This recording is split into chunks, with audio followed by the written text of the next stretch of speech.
now see how plants absorb water and salts from soil. When soil is watered, the salts present in the soil dissolve in the water and this becomes a salt solution. As the amount of water provided to the soil is quite large, the solution will be a dilute salt solution. Roots have small hair-like structures called root hairs originating from cells of a single layer called epidermis. The cytoplasm of these cells, which is called cell sap, has dissolved salts.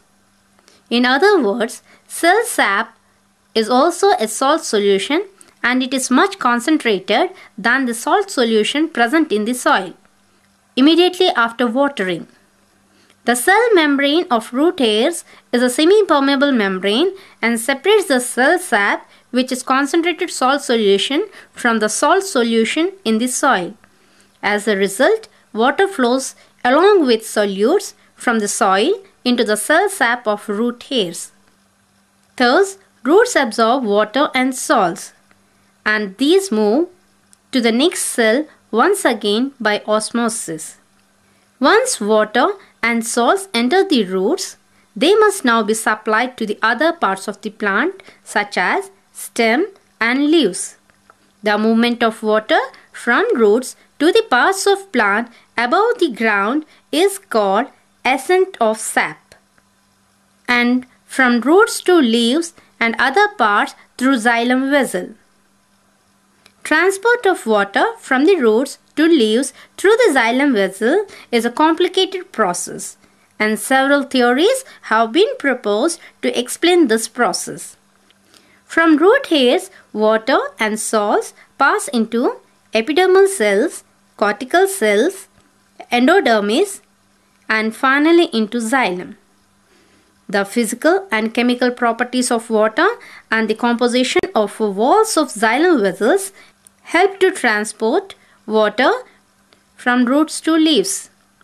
Xylem vessels are made of lignin and cellulose, which have strong attraction for water molecules. Because of this attraction or adhesive force, a continuous layer of water is formed in the walls of xylem vessels. There is a strong attraction or cohesive force between water molecules themselves. That is due to the formation of hydrogen bonds between water molecules. Because of this, thousands and thousands of water molecules attach to the water molecules present on the walls, thus forming a continuous column of water molecules. The newly entering water molecules displace or move this water column upwards, pushing the water towards leaves. The pressure exerted by the water molecules absorbed by root hairs is called root pressure. Root pressure can be demonstrated by simple experiment. Experiment to demonstrate root pressure. Take a well-watered potted plant and cut the stem near the root.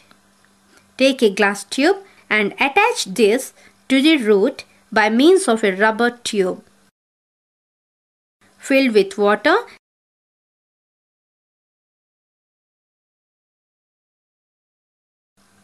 Observe the water level in the tube from time to time, and also add a drop of color to the water in the tube for our easy observation.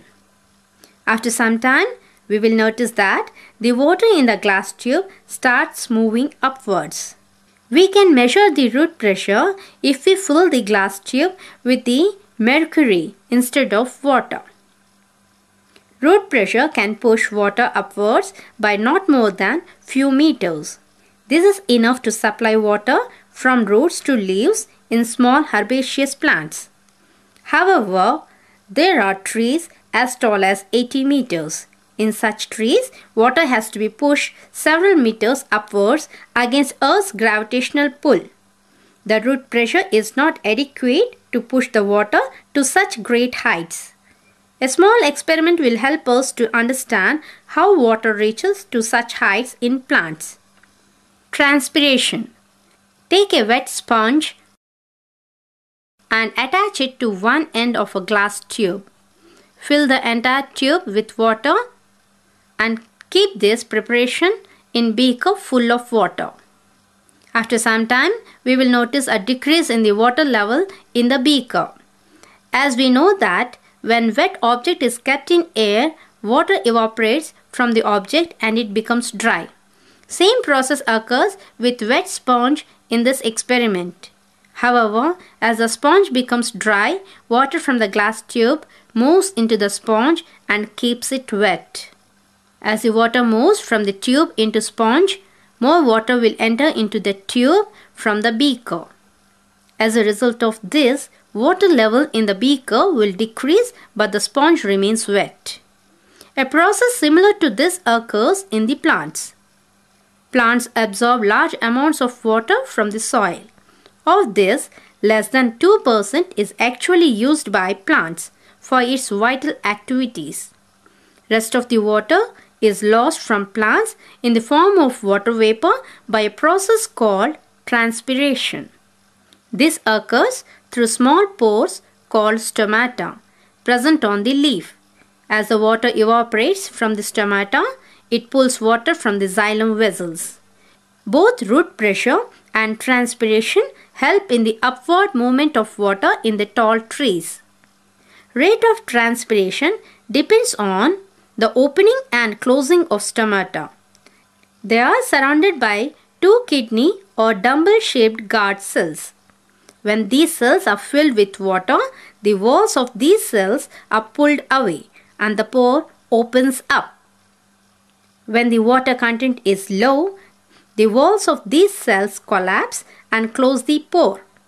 Several factors such as temperature, humidity, wind velocity, soil, water content, etc. determine the opening and closing of the pores and the rate of transpiration.